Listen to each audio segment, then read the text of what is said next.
ফাতিমা তুমি ভুল বুঝতেছো।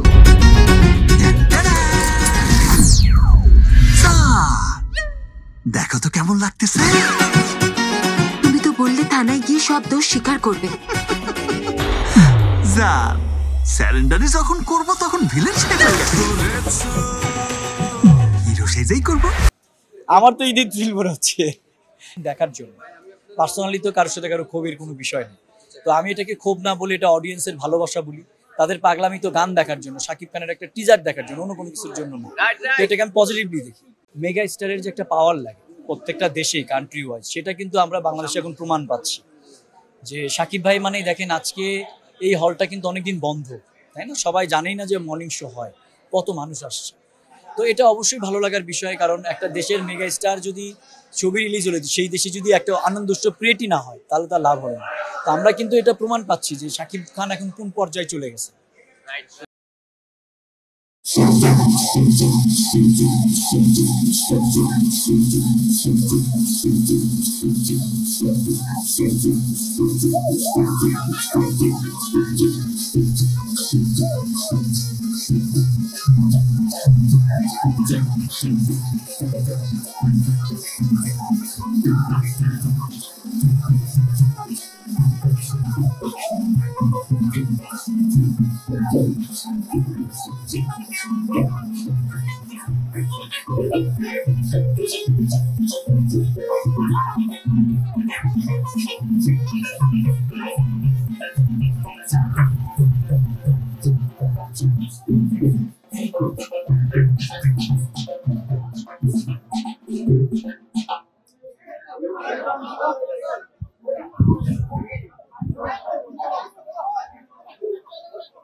এত লোকজন ব্যান্ড পার্টি বাজতেছে, ঈদিতে তো চলতেছে।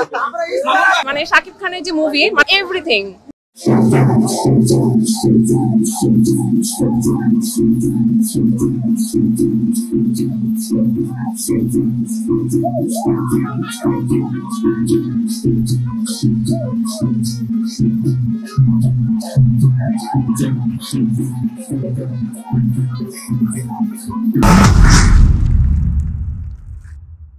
তুমি আবার কাউকে খুন করতে যাচ্ছ?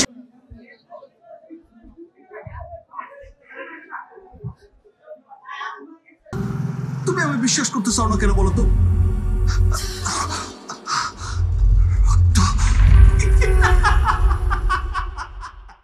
কান্ট্রির কথা জানি, অস্ট্রেলিয়াতে আজকে যে দুটো শো আছে, দুটো শো হাউসফুল আছে। মালদ্বীপসে কালকেই 3টা শো হাউসফুল হয়ে গেছে। আর ইউএসএ এর অবস্থা আরো ভালো, USA almost 90% ticket sold out আছে। আরেকটা দেখেন, দেশের বাইরে যখনই আপনি ওভারসিজটাকে ওভারকাম করতে পারবেন তখনই মার্কেট বড় হবে। দেখেন লাস্ট শাকিব ভাইয়ের যে ছবিটা শুট চলতেছে অলরেডি, বরবাদ, সেটা কিন্তু বাজেট 15 কোটি টাকাতে চলে গেছে। এই যে ডে বাই ডে 1 কোটি টাকার একটা ইন্ডাস্ট্রি থেকে 15 কোটি টাকাতে দেখছি, আমরা স্বপ্ন দেখছি। এটা তো ওভারসিজ বিজনেস ছাড়া সম্ভব না। দেখেন, আপনাকে যদি বিজনেসে আপগ্রেড করতে হয় এবং দেশের চলচ্চিত্রটাকে যে কোনো বিজনেস, সেটা চলচ্চিত্র না শুধু, তাহলে অবশ্যই আপনাকে ফরেন ট্রানজ্যাকশন থাকতেই হবে। তো আজকে তামিল তেলেগুতে ধরেন 22 কোটি মানুষের, ওরা 100 কোটি 200 কোটি 1000 কোটি টাকার ছবি বানায়। তা আমাদের কমিউনিটি তো ওদের চাইতেও বড়, বাংলা ভাষায় কথা বলে 33 কোটি মানুষ। তো সেই জায়গা থেকে যদি আমরা ওভারসিজ অনেক ভালো করতে পারি, তো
আমি সবাইকে ডেকে বলে দেবো তুমি আমার সারপ্রাইজকে খুন করেছো।